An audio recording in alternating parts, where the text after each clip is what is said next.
Hello again, and welcome to the Comics Online Podcast, Season 16, Episode 2.1.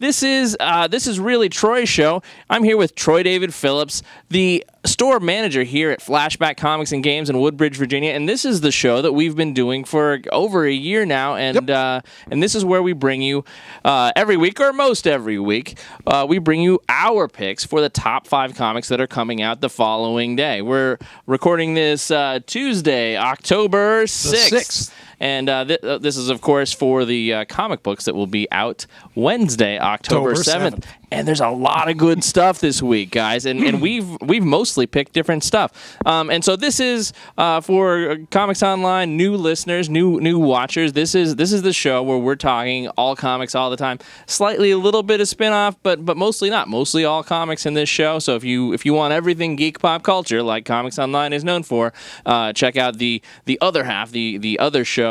Where you can get a link down below, or just check us out, in your YouTube feed, or right next to this on iTunes. So Troy, so Kevin, we're back. We are back. We went to some convention. It might have had to do with comics. There were guys with little red caps, and they were riding around in little cars in the lobby, and there were dancing bears. And I missed way too much stuff, apparently. Well, that's what happened when your back was turned. All right. So Troy bought a lot of comics. Well, a good amount of choice comics.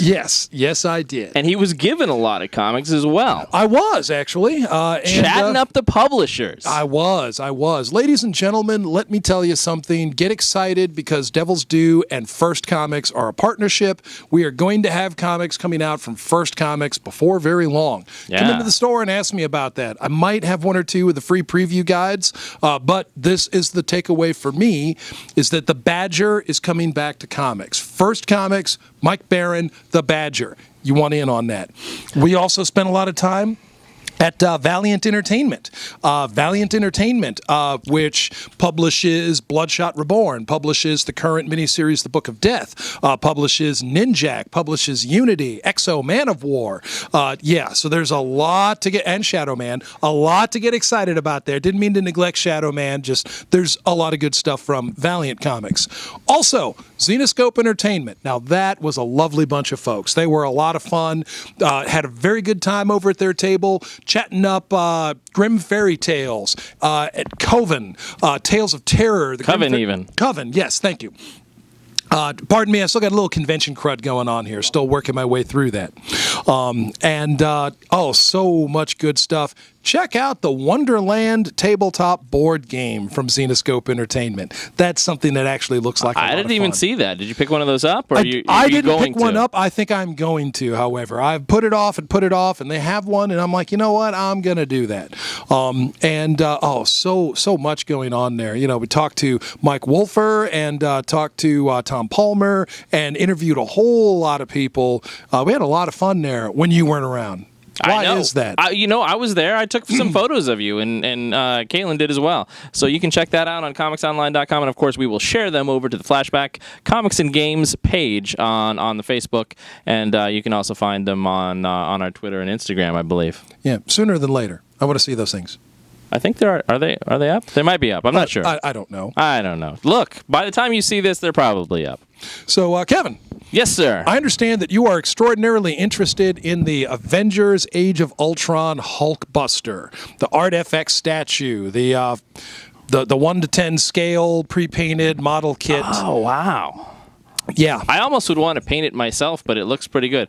And what's the retail on that, Troy? It's up for $199. Let me just keep talking about it, Troy, and I'm going to go get this.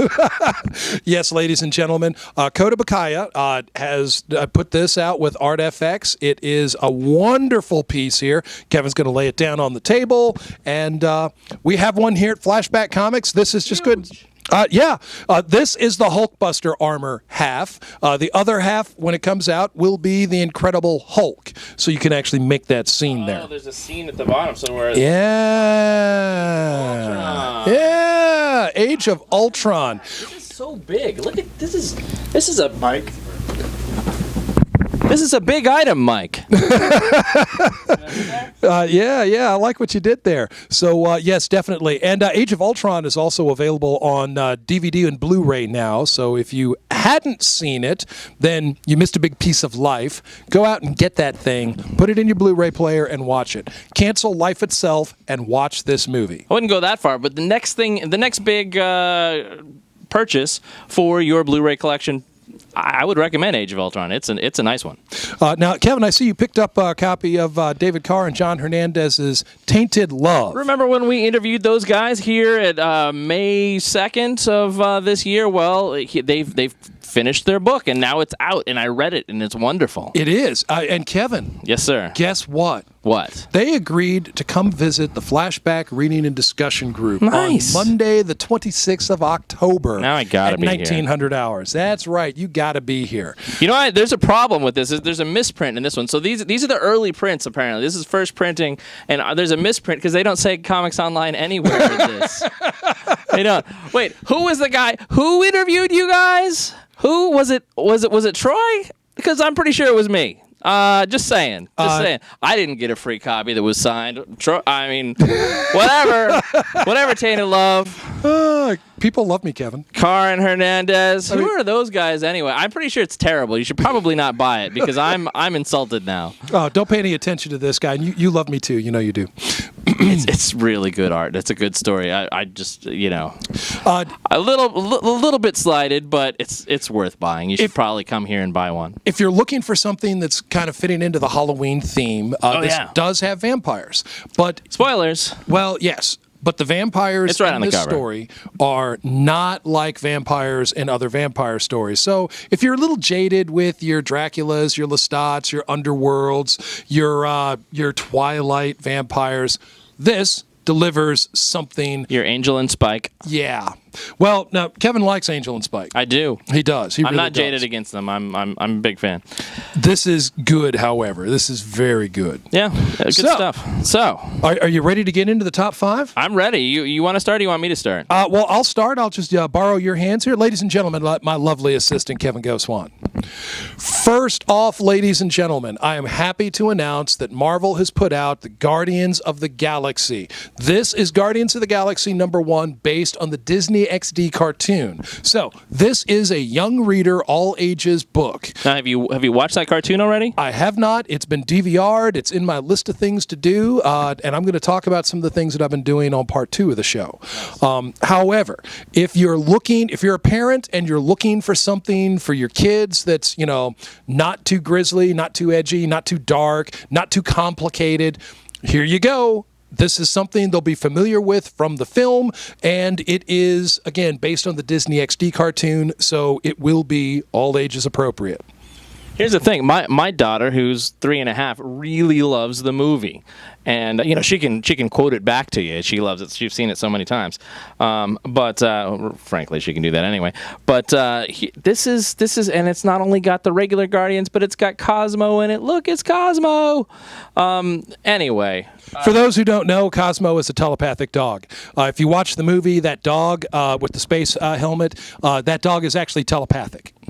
Right, and sentient as well, not just a dog. It's not telepathically telling you that it wants a treat. It's actually speaking. Although he does actually want a treat. He does want a treat. Good pick. I'm eager to check that show out. And now that there's a companion comic, that's kind of worth getting.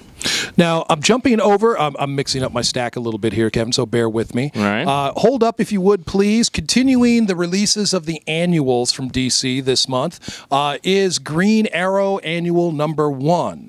Now, Green Arrow has been phenomenal since the post-convergence, since issue 41 going forward. New story, new artist, new writer, new direction. It does continue with Oliver Queen following the continuity from when we called this New 52, but we're not calling it New 52 anymore. We've dropped that branding and moved on. This is now simply the new DC, and Green Arrow has been nothing but good. Here, show them that page. Really? That's a good, safe page. There's no Green Arrow on it. Well, no, but it is beautifully illustrated. Okay, so Percy and Kudransky and Eltabe. You guys have done a bang-up job here. Green Arrow Annual #1. It's looking pretty fantastic. I am, however, looking forward to having Pat Zerker back, the regular artist in the series at this point in time. Annuals from DC are, generally speaking, a good place to come in. Sometimes they're used to begin a storyline, like in the current Flash series. Sometimes they're used to wrap up a storyline, like in some of the Green Lanterns from the previous year. But they usually introduce enough of an entry point so that a new reader can get familiar with the character and a story pretty quickly. Now, sticking with DC and jumping forward from Green Arrow Annual #1 is Action Comics, ladies and gentlemen. This has the, oh, that's so beautiful. I thought for a moment it was movie homages again, but this is actually Monsters of the Month. It came from Krypton. And this is an homage to It Came from Outer Space. Yes. Yeah. Yes. So here it is, Superman Action Comics, number 44, if my memory... No, 45. 45. We're moving right along And here. you know what I learned when I looked inside, Troy? And what did you learn when you looked inside? Scott Collins. I really fell in love with the art of Scott Collins when he was doing the art chores on Flash several years ago, and that's when I was like really into the Flash. And Flash was a good book to be into back then. If I remember correctly, Scott Collins was the artist when we were getting Hunter Zolomon as the new Professor Zoom Reverse Flash. Yep. Ignition, I believe that series was called. If you were to get the collected story arc. In any event, in addition to Scott Collins, we have the writing of Greg Pak. Oh, right. No slouch there. No. If you're like me, you're a fan of Greg Pak from Planet Hulk, World War Hulk, and Incredible Hercules, and lots of other places. The Red Skull series that he did was really good. The Magneto series that he did was... there's a whole lot of stuff that he's done that's really good. He's the creator of Amadeus Cho, Amadeus Cho. And we'll be seeing Amadeus Cho in the pages of Totally Awesome Hulk. It hasn't come out yet, but be patient. But that's in the future. Sticking with the present, moving on from Action Comics 45, going to... This is a book... Brian K. Vaughan needs to get nominated for Best Writer for this book. Okay, we stand on guard, ladies and gentlemen. This is issue number... No, we're past... It's 4. It's issue 4, yes. We stand on guard, issue 4. If you hadn't heard, imagine a nuclear strike, the United States versus Canada. World War III will take place on the North American continent, and it will be the United States versus Canada. That sounds crazy, but okay. It's probably a good comic, but that would never happen in real life. It's crazy like a fox. That's crazy like, you might as well say there's vampires, because I will not believe that Canada will attack anyone. They're too nice. They would be apologizing. I'm sorry, but we're going to have to take over your country from you. But see, that's the thing, Kevin. We attacked them. Oh, all right, fine. So we stand on guard, ladies and gentlemen. Brian K. Was it Vaughan, poutine? Why? Why was it? Ignore this guy while I show you some Steve Scroce art. Yeah. Show him some Steve Scroce art. Let's just start with this one. Yeah, let's just go right there. This is what you're getting into, ladies and gentlemen. This book is so very good. Image Comics, We Stand on Guard, issue number 4. I don't know why Brian K. Vaughan hasn't been nominated for this yet, but as good as Saga is, and honestly, Saga is amazing, but he needs some recognition for It's this. only 4 issues in. Come around, Harvey time next year. But you know what? It only took 4 issues. Actually, for me, it only really took 1 issue. Wow. All right, so your next one. On the Marvel side of things, I have recently been able to read the prelude to The Force Awakens, Star Wars Shattered Empire. And I read the first issue, and now the second issue is out. And here it is, ladies and gentlemen, picking up from the end of Star Wars Return of the Jedi. We're moving right into the second issue, and you know what? We have won a victory. The Emperor is dead, the Death Star has been blown up, but that's not the end of the Empire. There are holdouts and there are things that still have to be done. So, if you didn't get the first issue yet, we still have them here at Flashback. Come in and pick one up, and while you're at it, pick up the second issue and take it home, read them back to back, bang, bang, 1, 2. I got a nice action scene here with a AT-AT.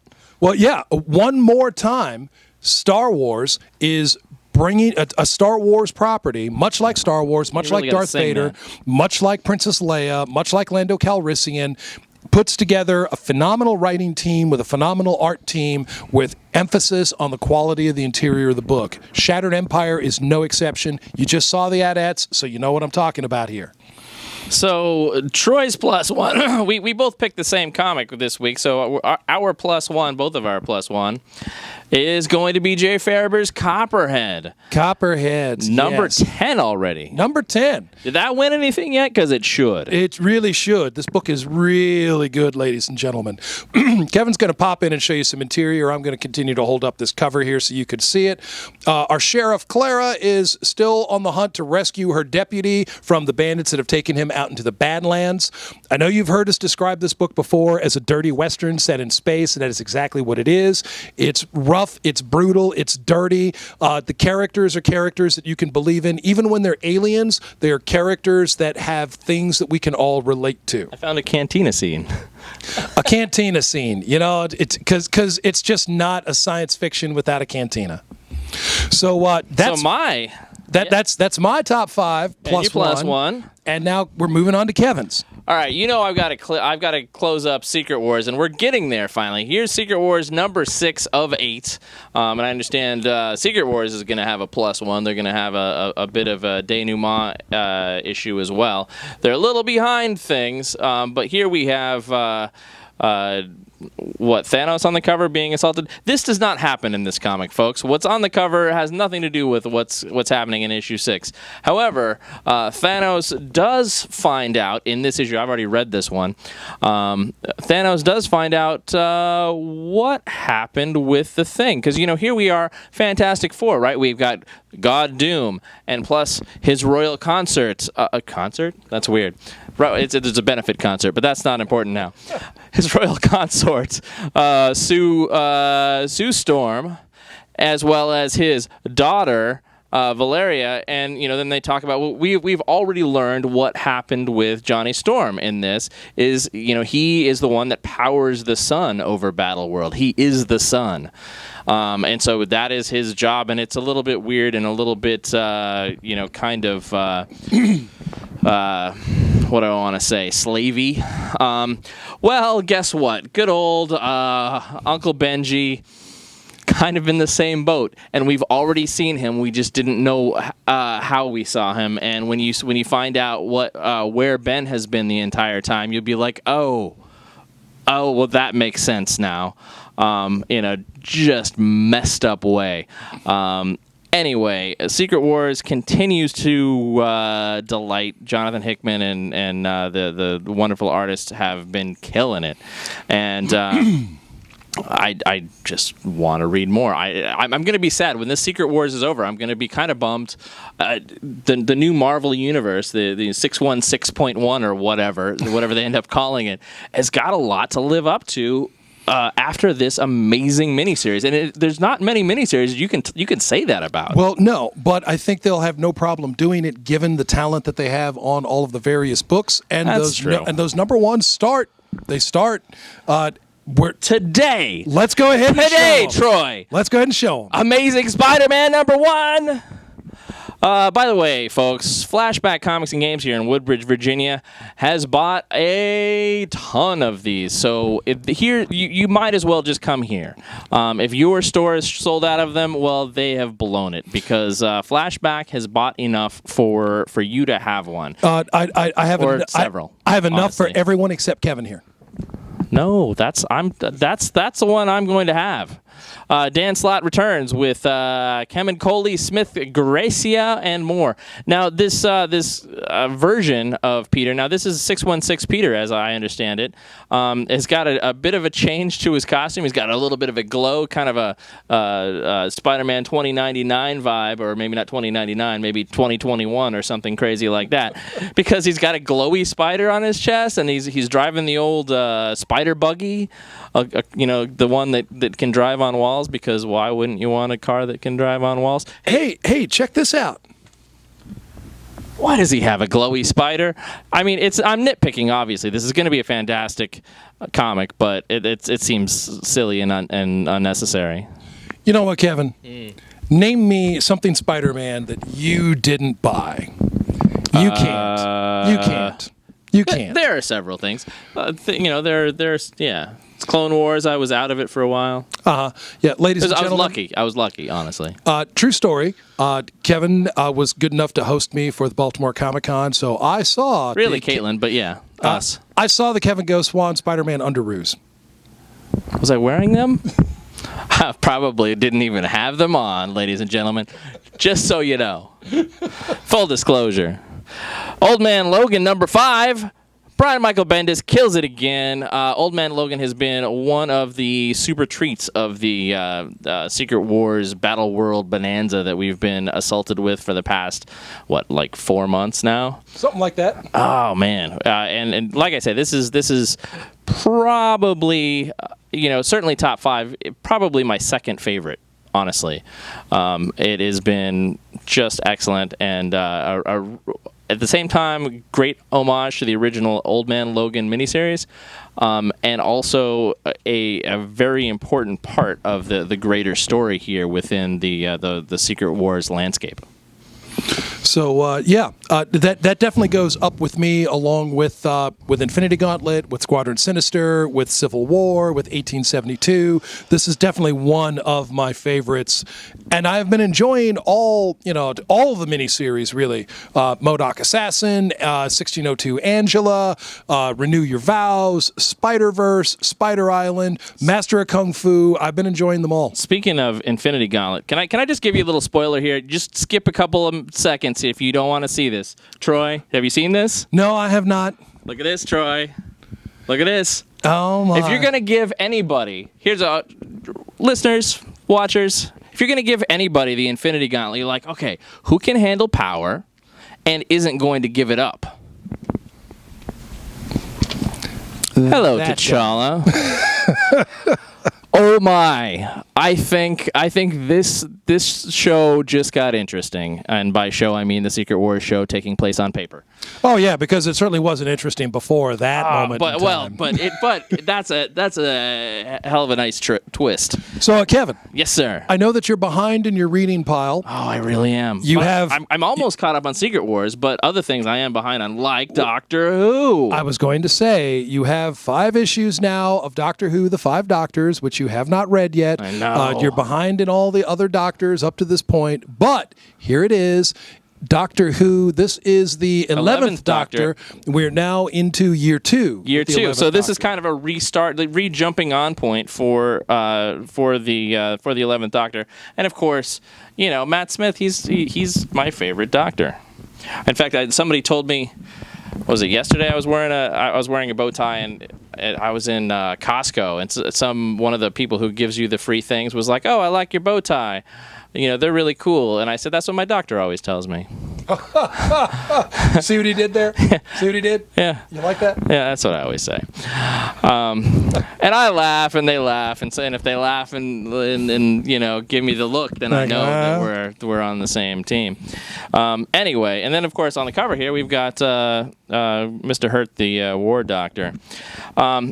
Anyway, hey, Troy, you know what was great about 1984 in the comics world? A lot of things. Yes, a lot of things. 1984 was Secret Wars. Yeah. The original Marvel superhero Secret Wars. Right. 1984 was, there were so many Dark Knight things. Returns. And you're ahead by a year. Am I? Yeah. Was that 83? 85. 85. Yeah. You're living in your time travel is all messed up. You need a doctor. I need a doctor. You need a doctor. Well, or at least a Professor and Marty. Anyway, hey, guess what, guys? Eastman is bringing us Teenage Mutant Ninja Turtles number 50. This is, of course, the reboot number. Otherwise, it would be far higher than this. But we've got a nice fat, number 50 issue here with square bound. Square bound. High gloss cover. Yeah, and there are 4 covers to this. This is the throwback style cover. My personal favorite. Yeah, definitely. Oh, and the interior art is nice. It's not a classic look, but it is really nice art. I'm gently pulling this so as to not split the spine. But yeah, thank you, Kevin Eastman. The only thing I could have asked for possibly out of this would have been reuniting Eastman and Laird together. Certainly, as well as what's the other guy that came on to do inking back in the day, who did the other book about the robot? You know what I'm talking about? I remember the Fugitoid. I do remember the Fugitoid. Yes, I can't remember the inker's name, but anyhow, so yeah, IDW is bringing you issue 50. So they've been at it for a while. Obviously, Kevin Eastman has been pretty successful in bringing his original style Turtles back to us, the comic book readers. And we are so happy to have them. For sure. So that's our top 5. That's our top 5. This is a great week for comics, so stop on by here at Flashback Comics and Games in Woodbridge, Virginia. This is, honestly, according to me, and, I've only been collecting comics since the 70s, so what do I know? But this is the best comic store in the region. Honestly, this is my favorite place, which is why ComicsOnline has teamed up with Troy and with the store here. Let's be honest, it's the free donuts and coffee. Look, if there were free donuts and coffee, I would be eating. There aren't any free donuts and coffee. I'm sorry if that's what you're looking for. That's not going to happen. Troy will tell you weird lies like that, but he will give you great deals on comic books. And you can go and sign up for a subscription. No minimum on the subscription, but you get 25% off all your new comics. So why wouldn't you come here? Yeah, exactly. Yeah. And you can come and see, and Kevin makes visits periodically to Tuesdays anyway. Yeah, to buy his 250 comics. That's just his weekly pull. Wow. Where are all these comics? Oh, they're in a truck around back. Pretty sure. That truck is en route to your house. Oh, that's nice. I hope there's no delivery charge because it's far now. That's not my fault. I'm living far. Anyway, so that's here we are, season 16, episode 2.1 for ComicsOnline podcast. And of course, as always, thank you, Troy, for making us a part of your world. And thank you, Kevin, for colliding with me like an asteroid hitting another asteroid. Stick around. Come back for part 2, ladies and gentlemen. Bungalow Ale House, Oktoberfest. It's happening. See you then. From leaping tall buildings to going off like gamma bombs. Switch your internet browser to ComicsOnline.com.